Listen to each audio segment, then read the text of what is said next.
If you're in your 20s and still broke, I want to be very clear. This isn't about motivation. It's not about mindset. It's not about cutting coffee or living like a monk. Most people stay broke because they're following the wrong sequence. Fix the order and money finally starts working. Here's the mistake I see over and over. People try to invest before they have savings.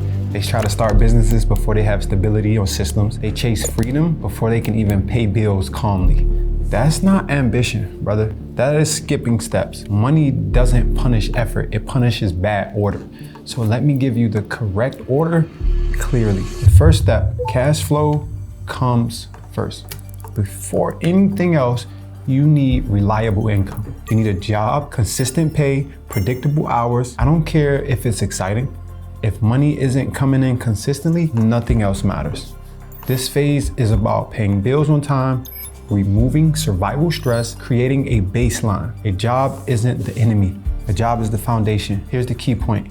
You cannot build wealth while worrying about survival. It is impossible. The second step, stabilize your life. Once money is coming in, the next goal is stability. It's not freedom. And stability means that your rent is covered, food is covered, expenses are predictable, you're saving something, you're clearing all of your high interest debts.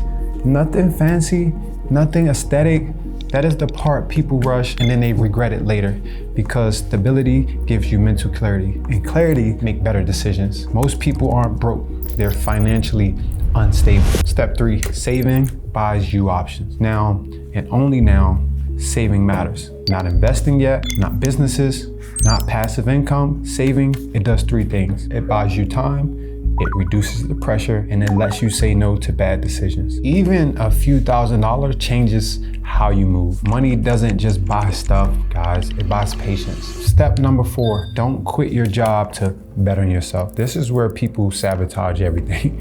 They finally get stable, they think quitting is the move. It's not. You don't escape a job by quitting it. You escape it by outgrowing it. You can consolidate this into one rule. Never move income before replacement income exists. You can work your job, learn skills, study investing, build something on the side at the same time.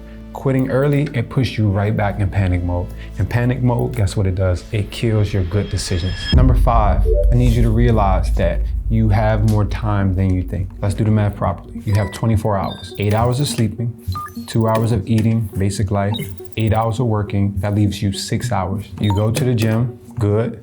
That should take 2 hours. Now you still have 4 hours a day. That's not no time. That's leverage. 4 hours a day, it equals 28 hours every single week, 112 hours every month. That's a second part-time job. That's a semester-long class. That's real progress.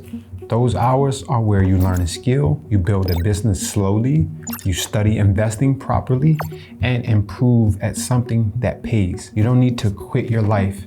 You need to use those hours that you already have. 4 focused hours a day compounds faster than most people will ever realize. Number 6, progress where you are before you escape. Another mistake people make, they treat their job like a dead end. Your job, it doesn't have to be your passion, all right? It just has to fund your growth. If you can get better at it, move up, increase responsibility, increase pay, do that. Use your job as income, use it as leverage, use it as training, not as prison, all right? This is a strategy, not settling. Number 7, figure out what you're good at. Here's the simple truth. The reason someone is ahead of you financially is usually because they know something that you don't. That's it.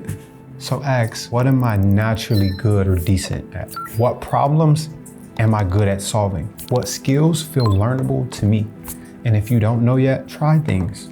Skills are discovered through actions, through living, not thinking. And no, your income skill doesn't have to be your dream. Make money first, you buy freedom later. Now, here's the full picture. You don't fix being broke by hustling harder. You fix it by following the right order. Cash flow, stability, savings, skill building, income growth, then freedom. Skip steps, you stay stuck. Follow the sequence and your progress becomes inevitable. You don't need to be special. You don't need a crazy idea. You need patience, structure, and repetition. And if you want help applying this step by step, that's exactly what my inner circle is for. There's no hype, no shortcuts, all right? Just people doing the work properly, because money doesn't change overnight, but direction, that can change today.